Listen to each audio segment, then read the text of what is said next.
Skynet. Okay, hold on. Okay, go. Sleep time's over. Kevin the Catalyst, Zach Morris. Season 2 Christmas special. AKA? Yes. AKA. AKA Christmas is here. AKA And Zach Morris sings the Christmas blues. that was done earlier, and we are live on Facebook Live, on 2 different Facebook Lives. We're on many video channels. Skynet. Right now. This is Skynet. You gotta move. They're taking over. What? You gotta move in. Yeah. Okay. Okay, Yeah. we're doing all of this. We're shifting over here. Shifting. We're shifting. We're shifting. You're still the big one. Yeah, you gotta lean. I'm in. All right, Okay. we're here. Okay. So we're back, and we just happen to have the Sommelier to the stars here, who, as mentioned earlier off camera, that he's not from Somalia. Just making sure that that's established.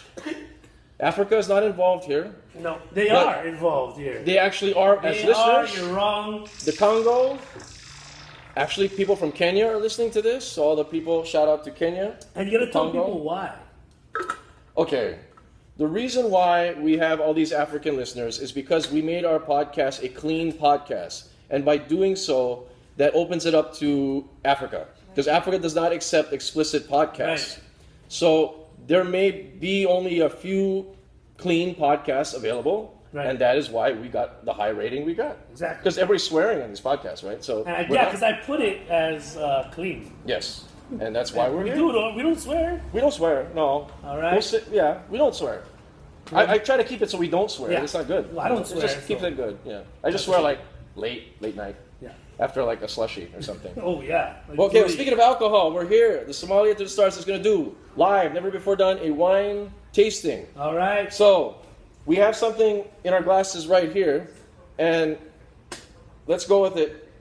Yeah, I was inspired by, just so happened I was like walking around town. I'm bringing out holiday wines. A lot of my accounts are looking for wines to serve up with their Christmas parties and Christmas food. And, you know, me being a wine educator, wine salesman, I've been selling wine in Hawaii for 15 years. You know, I really want to bring things that are a little bit different, or maybe not the obvious choices that people would normally go. You know, most people in Hawaii, they're just going to go, or Jawai, as I like to say on the show. They're going to Safeway, to Foodland. They're just going, they're looking at the price. They're like, oh, I had this grape before. It was all right. And they just buy it, right? I'm here to kind of turn people on to some different things. Let people know that, you know, they drink a lot of Chardonnay. They drink a lot of Cabernet. These are 2 of 10,000 grape varieties in the world. 10,000. Unreal. Isn't that crazy? This is a very complex thing to get into. Because there's, like you said, and that is why we want to do this, because, I mean, quite frankly, yourself, myself, we don't drink wine. No idea. No clue of what's going on. No idea. So we're going to go into this blind, and we're going to go into this with you educating us. And here we are with the first one. Yeah, and I brought even a little food to pair. Right. Because to me, you gotta have wine and food. And explain that to us. Like, why is that so important to get this figured out with the different tastes? You know, because basically the salt and the fat in food and those things unlock more flavors in the wine. Nice. So whenever you are drinking a wine without food, to me, you're only seeing one aspect of it. Right. You're only seeing one aspect of this beverage. And when you have food, food will always change the flavor of wine, good or bad, just depending on what you pair it with. But there will be an effect. Okay. Wine will never change the flavor of your food. If your food is junk, your food is junk. Right. A good wine ain't gonna change. So is there wine for plate lunches? Oh, absolutely. I can take it as ghetto as you want, man. You know, because you know, my family is not a bunch of wine snobs. You know what I mean? And I like to consider myself not a total wine snob.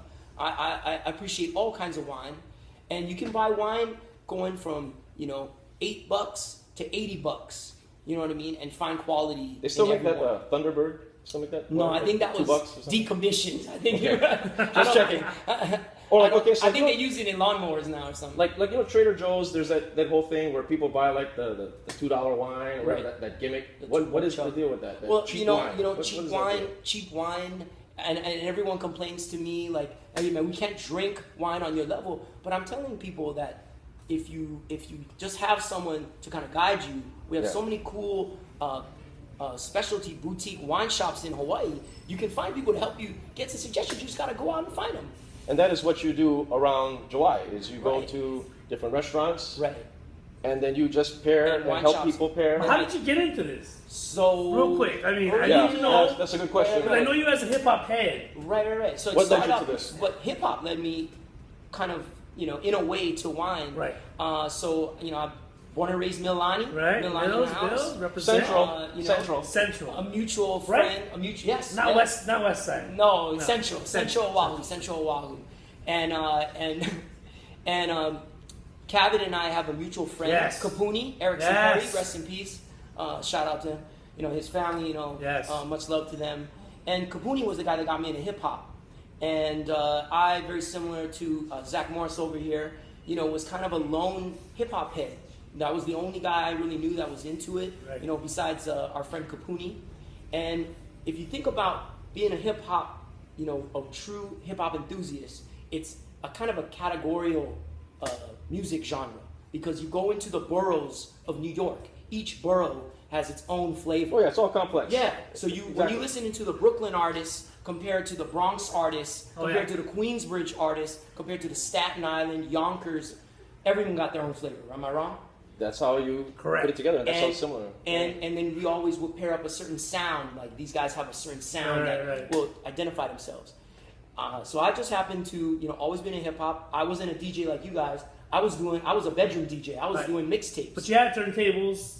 We had a little bit of a setup, but we mainly did everything, CD and cassette, and I just kind of blended everything together. But creating these compilation tapes in the early '90s, pre-internet, and I was going out to all of the military bases, Wheeler, Schofield, Hickam, and selling these tapes, $8, $10 a pop. And this is in 93, 94, so I'm making about, $100 or more a week. So I'm taking everybody Burger King. Everybody getting Burger King, So you was pretty much surrounded by all the brothers. Yeah, but but it was funny. It was like I was selling to all the brothers, but I wasn't immediately in the group. I was kind of a nerdy, geeky kid. Right. So they were like, love me coming around with the tapes, but then other guys, and they're like, nah, you can go, man. You good. Can I hang out with you guys? It brings up an interesting dynamic, because that was really the norm back in like the early 90s, late 80s. It would be us nerd, geeky guys that would like this stuff. Right.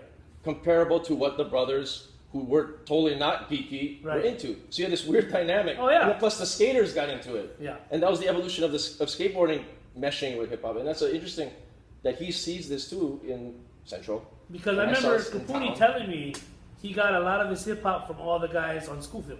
Yep. He learned about I think he learned about like Big Daddy Kane. A lot of these dudes would come with their tapes. Right. He'd be in school with them. Right. He'd turn them on. They check this out. He would let me hear it. Then I'd be like, Dad, where'd you hear this? It's like, oh, my friend that he just came from Schofield. They're here for 3 years. Then they get out. So yeah, and we would bump in Fresh Prince. Remember about like Fresh Prince and all this Vanilla Ice and all this. That was the time. It's just what it was. MC Hammer and Kapuni was the first guy to go, hey, check out Biz Markie. He turned me on to the whole Juice Crew. Right. He turned me on to all of this great music, and I'm indebted to him for that. So long story short, I found myself working at Long's Drugs in Manoa Valley. Right. Moved out of Mililani up into Manoa, living with my dad guys up there. And was selling mixtapes over at the store as well, but they threw me in the wine department, and then tasting wine for the first time, and then really seeing now the subcategories and all these different genres of wine. Right. I was like, oh my God, this is like music. Right. And I took exactly. And it was really incredible. So I ran the wine section for a couple years. I'm 25 years old at this time. The vice president of Chambers & Chambers Wine Merchants, the company I work for, comes in. She's like, wow, this kid's 25. We don't have this many younger people that are enthusiastic about wine. Right. Offers me a job on the spot. Wow. That's 15 years later. I've been selling wine with them 15 years. How about it? Yeah. How about it? Yeah. That is a story. That perfectly makes sense, though, as far as what you explained, as far as hip-hop and all the different genres of wine. And always keeping hip hop, in my heart, as a true fan. So, and with that said, I tell you, as far as the pairing goes with this first one, explain this first one here, all right, and how we pair this up. So everybody in Hawaii, everybody's drinking wine that's too sweet in Hawaii, all right? We're globally ranked as one of the highest consumers of Moscato in the world. Did you guys know that? Did not know that. I went up to Italy 2 years ago, and I was at this huge wine symposium in Italy. And then once the guy said, they heard that I'm from Hawaii, right. the Italian guy's like, oh, you love to drink the Moscato over there. We are like known in Italy as Is like that good or bad? the diabetic sweet wine drinkers, yo. Well, diabetes runs rampant in Hawaii. You know what I'm saying? Yo, might as well. You know, I want to bring people alternatives to only drinking these sweet wines. You can drink fruity wine, but it doesn't have to be crazy sweet. Okay. And just because, you know, we're doing these like kind of fruity wines, you can pair them up with some really nice food, and it really enhance it. What we're tasting right now is Lambrusco. Lambrusco wine is a wine that's kind of got a bad rap. We're going to be pairing this up with prosciutto di Parma. So this is the top, highest grade of prosciutto di Parma I could find at Whole Foods. Wow. About $33 a pound. There you go.